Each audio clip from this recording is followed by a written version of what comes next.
Apostila de História número 6, capítulo 1. As influências da cultura afro-brasileira em nosso Brasil. Cultura afro-brasileira, continuação. Nesse mapa nós podemos ver a existência de vários quilombos em várias regiões do Brasil. E o mais conhecido é o Quilombo dos Palmares, que fica em Alagoas, que a gente sempre ouve falar. Mas todas essas regiões tiveram quilombos. Esse dado foi tirado do livro Os Quilombos e a Rebelião Negra, de Clóvis Moura.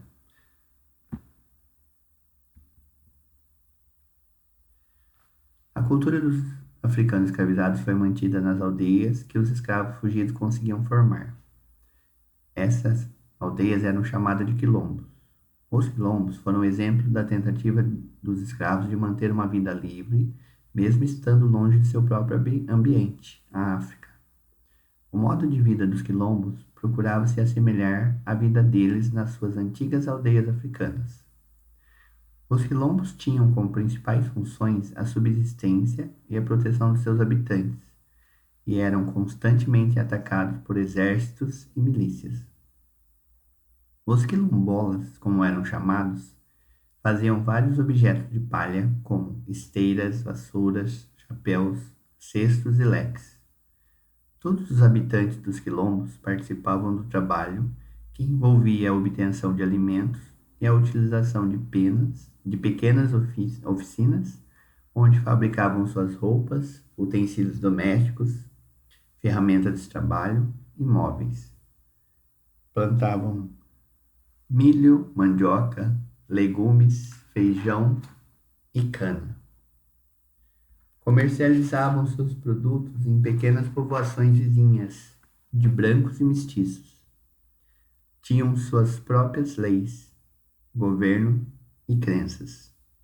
O quilombo mais conhecido e duradouro foi o de Palmares, localizado na região onde é hoje o estado de Alagoas. Chegou a reunir quase 30 mil pessoas. Neste local nasceu Zumbi, figura lembrada até hoje por suas ações de resistência à escravidão e defesa do quilombo. Tinha destreza e molejo em lutas corporais e era um grande estrategista de lutas de resistência. Por volta de 1680, Zumbi assumiu o comando do quilombo, conseguindo por 15 anos mantê-lo a salvo de invasões com muitas lutas.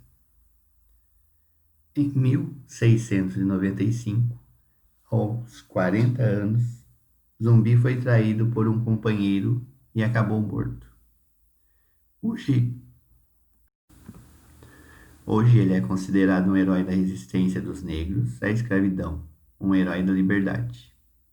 O dia 20 da sua morte, 20 de novembro, é lembrado atualmente como o Dia da Consciência Negra. É preciso respeitar a importância que os afrodescendentes tiveram para a formação de nossa história, compreendendo nosso país a partir de seus indivíduos, ou seja, pessoas com histórias de vidas singulares.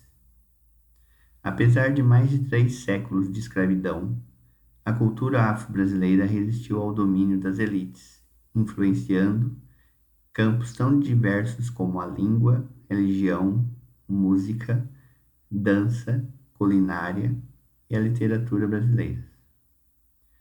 Brancos afrodescendentes e mestiços assumem essas manifestações como parte integrante de sua cultura.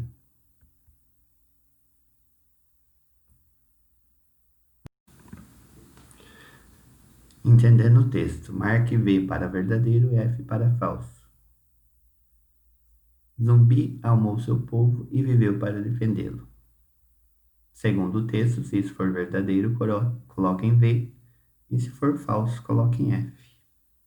A contribuição dos africanos para a cultura brasileira está presente na culinária, no nosso vocabulário e na música. Nossa cultura brasileira não sofreu nenhuma influência da cultura afrodescendente. Se for verdadeiro, coloque V, se for falso, coloque F. O quilombo de Palmares era o menor e possuía por volta de 500 africanos escravizados fugidos. Em 1685, Dom Pedro II, o rei de Portugal, envia uma carta a Zumbi dos Palmares como forma de propor o perdão e encerrar com as mobilizações de lutas que seus quilombos organizavam. Eu, el rei, faço-vos saber a vós, capitão Zumbi dos Palmares,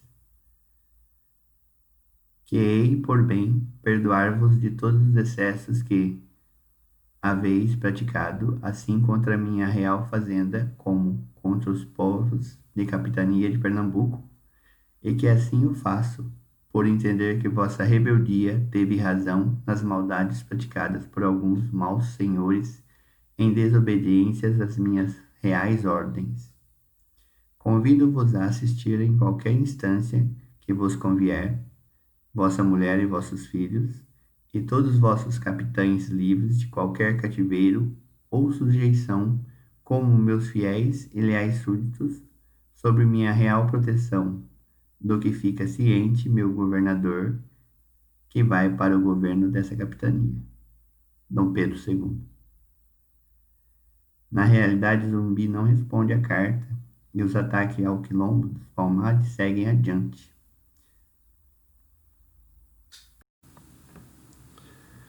No caderno, vocês vão imaginar como teria sido a carta de resposta de Zumbi ao rei, explicando quais seriam os motivos para que ele não aceitasse o acordo.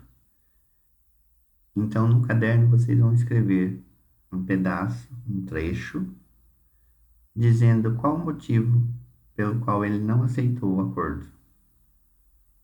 Lembrem de usar letra maiúscula, parágrafo, acentuação.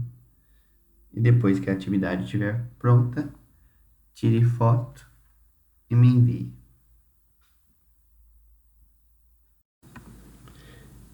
E depois que vocês realizarem a resposta da carta, vocês vão fazer uma pesquisa sobre a cultura afro.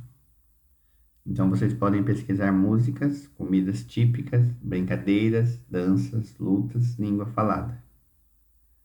Então encontrem informações sobre o que a cultura afrodescendente nos deixou e nós temos até hoje. Então, mãos à obra. Se tiverem dúvida, depois é só perguntar.